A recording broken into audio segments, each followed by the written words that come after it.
Feminist scholar, author, and activist Bell Hooks gives us an incredible insight about women and agency.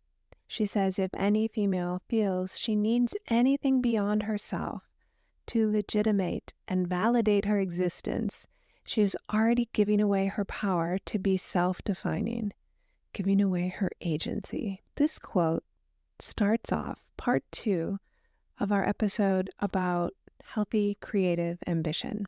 So if you have yet to listen to episode 74, go back and start there. This episode picks up where we left off.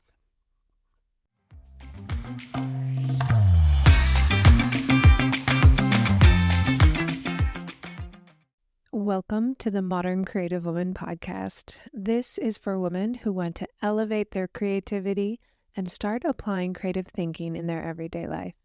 I'm your hostess and creativity expert, Dr. Amy Beckos. Through our conversations and creative insights, I'll give you the art and the science, plus simple tricks and practices that will help you take the mystery out of the creative process. I want you to start each day feeling empowered and creative and ready to take on whatever comes your way. Let's get started. Let's jump right into the psychology of agency. And I want to remind you what that means. Essentially, it's that we as women act as agents to regulate our behavior and our life circumstances. We are active agents in our life, and that can be a little scary. It's also incredibly liberating. We are also self-organizing, proactive, self-regulating, and self-reflecting. Those are essential parts of examining our agency. It's also acknowledging that we're both producing our life circumstances and we're the products of life circumstances. Certainly our past and our present informs us. Our future pulls us. We also have agency to make changes right now and for the future. And as you already know, agency involves influencing both ourselves and others. We have the power to influence everyone we come in contact with, the people in our home, the people we interact with in the world, in our wider community. Bell Hooks reminds us that we have agency. We don't need to give that up. We already have it.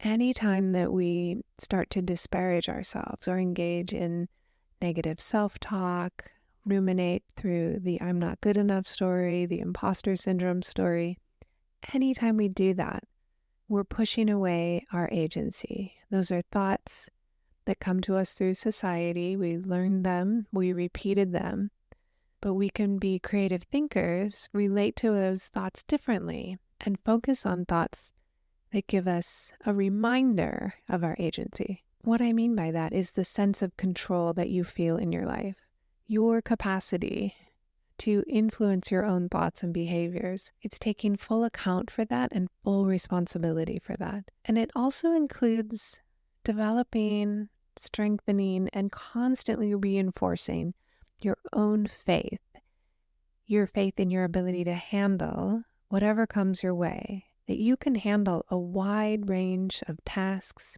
situations, obstacles, challenges, difficult situations. You can handle what comes at you. Now, Bandura did his life's research on agency and identified 4 areas that can support our feelings in having agency. I talked in the previous episode about our struggle to stay in agency and assertive communication. And we might be pulled towards a passive stance or an aggressive stance, but we don't want to linger there. We want to keep returning to a place where we feel empowered, where we feel we can make a change, that nothing is hopeless. And so to do that, we really want to focus on kind of these 4 areas: intentionality, forethought, self-reactiveness, and of course, self-reflection. So I want to dive a little bit deeper into these 4 areas and help you think about, are there areas in your life where you're engaging in passive behavior and it's not serving you? sometimes a passive stance is the right stance. It moves us towards our values. It perhaps is not necessary to respond to something. But there are times when we linger in a passive stance and it's hurting us, hurting others, not contributing to the situation, not bringing our best self, and we want to get out of it. And there are times when an aggressive response seems appropriate. If we're being hurt or there's an injustice, it may feel like a more intense response is required.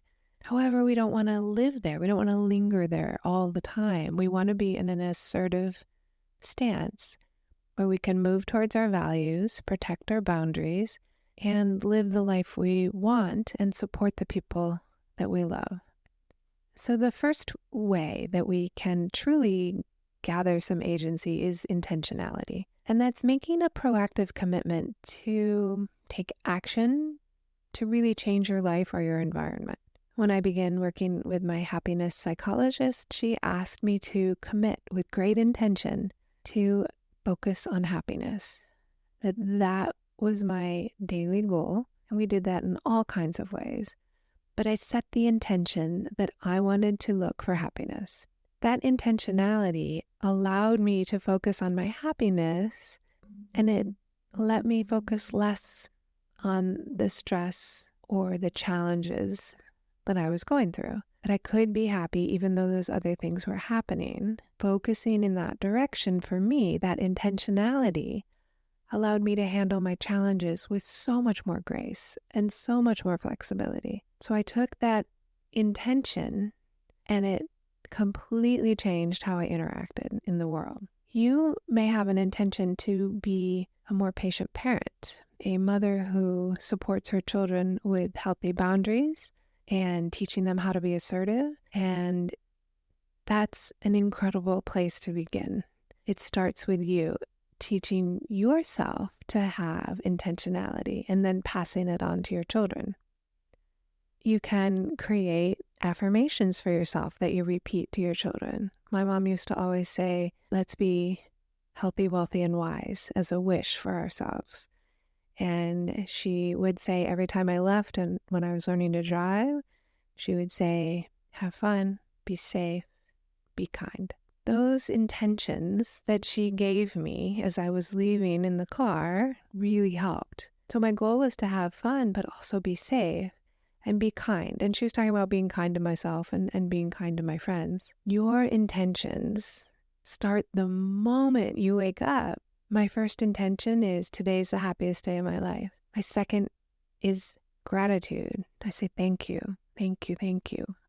If you change one thing this week, make it be your morning intention. How do you want the day to be? You're not letting old thoughts or your to-do list dictate how you're feeling. You're deciding with intention that that day is going to be about gratitude or appreciation or joy, whatever it is that you want more of, ease.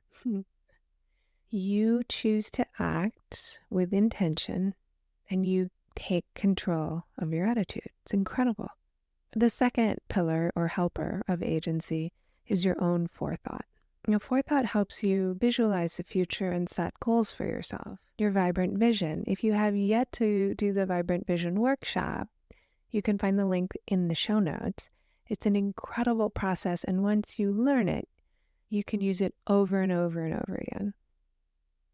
Having forethought to imagine your future allows you to motivate yourself. It allows you to identify your values and what's most important to you. And it lets you guide your actions in anticipation of those future events. If you visualize that you perhaps want a new job, or you visualize that you want to move or have children or meet someone, whatever it is that you're visualizing, it serves to pull you forward. And Carl Jung wrote about this quite a bit too, in that the future pulls us just as much as the past pushes us. And he's referring to Freud talking about those first 5 years of life, informing so much of who we become personality-wise. But Jung's taking it to this more spiritual level of what you visualize and what you imagine in your mind will pull you towards it. I had forethought that I wanted to retire from the university, and it took me a long time of imagining it. And then I put it down in some collage images, and I wrote about it, and I talked about it with my family and what this might mean for us. I focused on it. I didn't just have it as a dream and then let it pass me by. I didn't give it minimal attention. I gave it this conscious forethought of what I wanted. It wasn't just about leaving the university. I was picturing what I wanted, which is to be able to serve women in this wider capacity and give us the chance to come together as women in a community and be more creative. But that vision of what I wanted allowed me to take the steps necessary. If I didn't have that clear vision, it would just be a dream. Oh, maybe one day I'll retire. Instead, my vision kept taking more and more shape, and it started to pull me forward. That value of what I wanted to offer, to be of service, pulled me towards taking the steps. If you can imagine what it is that you want, then it really is possible for you. If you're daydreaming about something, then it's possible. I mean, I wasn't daydreaming about winning the Olympics in running. I like to run, but I'm not going to put my time and attention towards winning medals at running. But I did want to put my time and attention towards helping women in this broader way connect to our creative forces and our creative power. So ask yourself, what are you daydreaming about? What do you imagine might be possible for you? And then once you have that in mind, you need the next step. So the next step with agency, the helper that you need, is self-reactiveness. And it's about being able to act on your plans. So it starts with recognizing that you have the ability to act on your plans. And so many women tell me, well, I've tried to exercise. I've tried to have a creative commitment every morning. I'm trying to write, but they're not doing it. So the first step is accepting and acknowledging that you do have the ability to choose your actions. No one else can take you for a walk but you. No one else can put you to bed on time except for you. There's 0 people that can help you take those first steps to your dream except for you. Of course, you get support, you get community. Inside the Modern Creative Woman, we are supporting each other all the time. And yet, there's nobody who can take those steps but you. We take care of so many other people. As women, we are caregiving a lot of the time. But knowing that only you can take those steps, acknowledging your personal power, that you have the ability to act on plans, is essential. The next part of that, self-reactiveness, is monitoring progress, documenting, keeping a journal, keeping a checklist, a chart, a to-do list. That self-reactiveness allows you to course correct if you stray. With acceptance and commitment therapy, we talk about this a lot. You move towards your values, there's maybe a conflict, or you kind of get stuck, you're not sure what to do, and you can course correct if you get off path. If you take action that feels very passive or very aggressive, then we course correct and return to an assertive stance. So this third pillar or helper of agency means that once you have your intention and a plan, you just can't sit back and wait for results, but you have to be deliberate in your actions towards reaching your goals, towards moving towards your values and what's important. And finally, the fourth step in agency is self-reflection. Allowing yourself to think about and evaluate your motives, your values, your goals. Self-reflection is allowing you to address any conflicts in your motivation and choose to act in favor of one over the other. Your values will shift and change, but you're the only one who can decide what's more important. Will I say yes to this? If I say yes to this volunteer project, what will I have to say no to? If I say no to a friend, does that go against my values? So these 4 areas of agency, intentionality, forethought, self-reactiveness, and self-reflection, are really essential. We spent quite a bit of time inside the Modern Creative Woman about a month ago looking at these ways that our own agency can be enhanced. And it began with acceptance, accepting that we have agency and power, and that we are the only ones who can take care of our dreams. And from there, it began to link our agency with our committed actions and values. What are we going to do to move towards what's most important to us? And so often the day will get away with us, and we find ourselves responding not in ways of our choosing, but instead just reacting to whatever's happening, putting out fires. I want you to really consider these 4 pillars and how you can have agency in your life, where you have the capacity to influence your own thoughts and behaviors, and not taking a, passive acceptance. I want you to take an active, assertive acknowledgement of your agency. And sometimes it feels a little uncomfortable. We may realize that we've been putting off our dreams for a long time. We may think, oh, it's too late. I missed the boat. And that's never, ever true. It's never too late to move towards what you value. So if you're in that space where you're trying to figure out how to have more agency and have a sense of control in your life, know that feeling a little bad might be part of that process. When you recognize that you're the one keeping you up late at night, there's no one else to blame. It requires you to take personal responsibility. And that feels a little scary sometimes in the beginning. There's nothing wrong with that. Nothing has gone wrong. So the more we as women acknowledge our agency, take assertive actions, the better we feel as individuals, the greater capacity we have to support our families and our communities. When we get happier, the people around us get happier. When we take agency-based actions, we feel good. We set a good example for the people around us, our kids, our family members, our colleagues, our friends. You choosing agency is both scary and empowering. It reminds me of the existential way of thinking. You have freedom and responsibility. And when we decide to give up our responsibilities or responsibility for ourselves, we lose our freedom to act. And freedom is all about our own psychological flexibility. Are we free to act the way we want? Yes, of course we are. But will we take the steps to do that? Are we free to think anything? Of course we are. And are we willing to take the steps to have agency in our thinking, to challenge our thinking, to challenge what we've been taught, examine it, see what we want to keep and see what we might want to let go of? I want to encourage you to share this with your kids, with your friends, with other women you know, talking about agency and how you can move towards what feels good to you, what feels authentic, and what gets you closer to what really matters.